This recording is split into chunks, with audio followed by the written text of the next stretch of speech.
A new report today warns the U.S. could face 100 million new COVID infections this fall and winter. Here to answer your questions is Dr. Sandra Nelson, an associate director within the Division of Infectious Diseases at Mass General. Thanks for being with us, doctor. Oh, thanks for having me. Well, Dr. Nelson, we've heard many times already, the only thing predictable about this virus is that it's unpredictable. So how much faith do you have in this new federal forecast? You know, there are several models that are predicting that we may see a surge in the fall or winter, but the magnitude or the severity of that surge, I think, is really what we don't understand. What I think that the models are telling us is that the conditions are really ripe for a late fall, early winter surge, and that we'll be seeing loss of immune protection over time. We still have these highly transmissible variants that are circulating, and we've relaxed our mitigation somewhat. We'll be moving back indoors, and all of those things favor a fall-winter surge.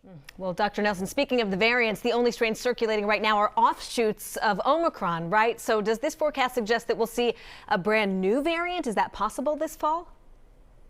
You know, I think as you've already mentioned, anything is really possible. Most of the models are predicting that we are still going to be seeing variants or subvariants within the Omicron family.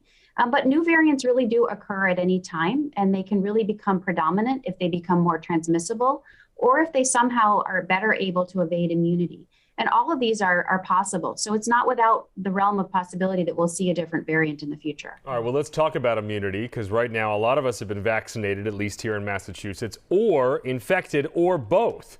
So do you think that we may have generated enough antibodies to at least have some protection into the fall and maybe even into the winter as well?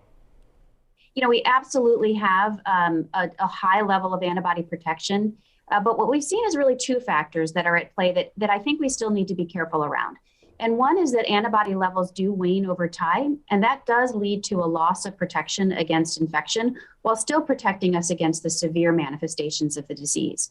But I think that the other thing that we're watching closely is really the experience out of South Africa, which had an early Omicron wave back in the late fall, early winter, with one of the subvariants of Omicron, the BA.1 subvariant.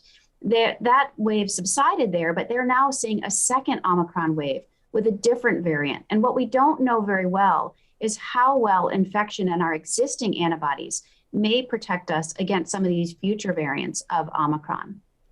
Okay, Dr. Sandra Nelson, thank you so much for your time and insight tonight. Thank you. Thank you.